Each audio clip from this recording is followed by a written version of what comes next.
Resident Evil: The Final Chapter is directed by Paul W.S. Anderson and stars his wife, Milla Jovovich, and is being marketed as the last one we'll ever have to see in theaters. One can only hope. Now, a quick glance behind me should inform you that I really like Resident Evil. I've been a big fan of the game series ever since the first one. I've loved almost every single one of them, save for 5 and 6 and a couple of the small spin-offs. I'm a huge fan of the games, but unfortunately we live in a world where if you say, I'm a fan of Resident Evil, you are forced to distinguish yourself between some of the shittiest video game movies ever made and some of the best survival horror games ever made, because these movies pretty much all suck. Now I just have one question for you. Are you already on board with the Resident Evil movies?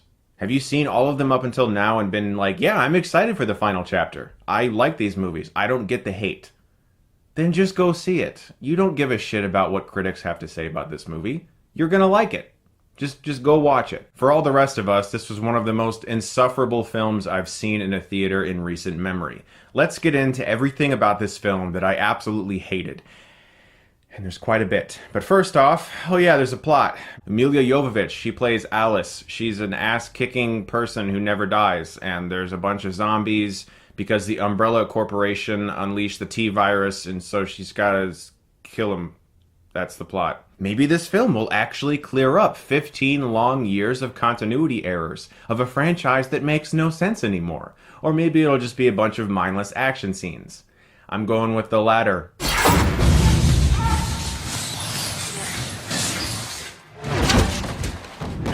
This film begins with a summary of everything else that happened in the other movies, just in case no one saw them. That's right, this film has a last time on Resident Evil.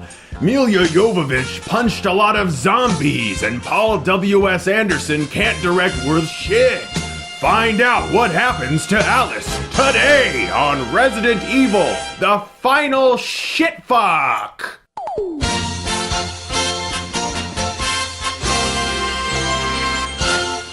As this movie begins, it became incredibly clear that Paul W.S. Anderson saw Mad Max Fury Road and thought, hey, that was awesome, let's make the last one look like that. Because the first 15 to 20 minutes of this movie is the biggest Mad Max ripoff I've seen. He tries to emulate this incredibly rapid editing style, this fierce visual style that George Miller pioneered so well. And he just comes off like a little kindergartner who saw an older kid in high school and said, I want to be like him. Hey, Mommy, can I join the basketball team? Because look at that guy. He's so cool. You're 5 years old. Shut the fuck up, kid. Hey, you can't say those words to me. I want to be like the cool guys. Yeah, well, you got no talent. Well, that's okay, because my movies make their budget back. Why are you saying you make movies? You're 5 years old. Shut up, Mommy, I'm a director. And for the first 30 minutes of this movie, you're bombarded with jump scare after jump scare after jump scare, which really took me off guard because I didn't think this movie would be like that. I was just expecting some mindless action sequences.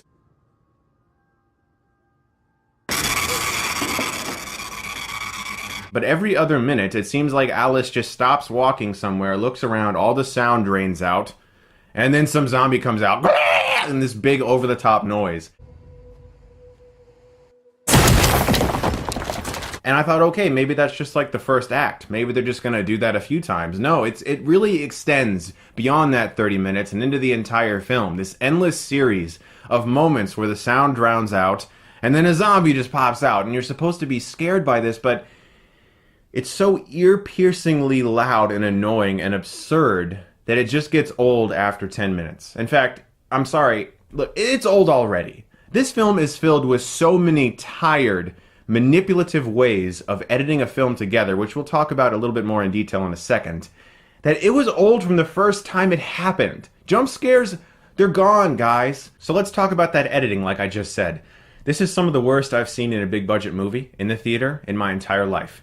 I swear to you, the median shot length is less than a second. It's gotta be. It has to be. There's one sequence where she takes two guns and she's facing off against a bioweapon. It's this big-ass thing that looks like the Abomination from the Incredible Hulk. And she's just shooting at it, and it's running towards her. And the way he cut back and forth between these moments was so mind-numbing and so migraine-inducing, especially in 3D, which is how I saw this movie. that I almost got up and left. I almost left. I almost walked out of this movie because I was so genuinely offended by how this film was cut together. The fact that a bunch of people came together and went, yeah, that's good. We like it. We'll sign off on it. Have millions of dollars. Enjoy your penthouse. I'm really not selling this enough. My point needs to be made. This editing is some of the worst top 5 I've ever seen in a movie. The action sequences in this film are so horrifically disgusting looking. They're so ugly and horribly choreographed. You can't tell what's going on at all. There's a sequence in this movie where a character dies. I had no idea who died. It's a big sequence with a fan. Look out for it. I had to wait to the next scene for him to cut back and forth between the principal characters to figure out who just died. That's how bad it is. It feels like the director and the editor took an infant into the room and said, here's a keyboard, play around with it. And he just went, okay, I like this keyboard. Oh, this is fun. I like buttons. Oh boy. And that's how the film got edited. That's my best... That's the only way that it makes sense in my mind. Beyond that, I have no idea what they were thinking. This film is also trying extremely hard to force a completely unearned sense of finality. The music and the pseudo-badassery that's cut together in a way that's so manipulative to make you think that something amazing just happened, it all is to hammer home the point that this is the last one. This is the big one where all of our questions will be answered, and we'll have this amazing experience where everything is so exciting and world-ending. But it's just an endless series of action scenes cut together with an exposition scene. And that's how the entire film plays out. Big, mindless action scene cut together in absolute shit. And then an exposition scene where everyone stands around in a circle and somebody tells them a story. And then another mindlessly, horribly edited action scene. Exposition, action, exposition, action. That's this film. I really want to know if the actors and the crew people who read this script and got together to make this movie thought, wow, I can't wait to take part in this project. This is going to be awesome. Or were they like, oh good, I can pay my rent for another year. There is one moment in this movie that I could pinpoint as being effective. A truck goes beneath an underpass, and there are 3 zombies that are hanging at the neck. And they just kind of go like, rah, rah, rah, and come to life for a second and try to grab at the truck. And I was like, that's some creepy imagery. That's it. Everything else is shit. Like garbage pit trash shit. Like the little bacteria that's lining the bottom of your trash can.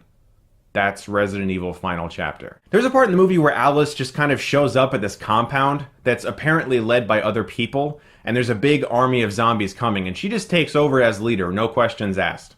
People are like, who's that girl? Who cares? Ali Larter's in the film, and she knows who Alice is, so she's the leader now. Yay! That's how this script works. Alice doesn't do anything to earn her title of badass action hero. She just is, and she does things, and she punches things.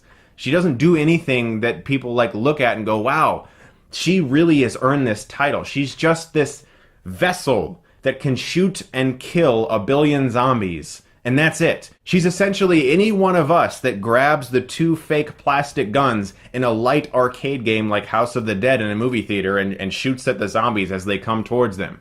That's all she is.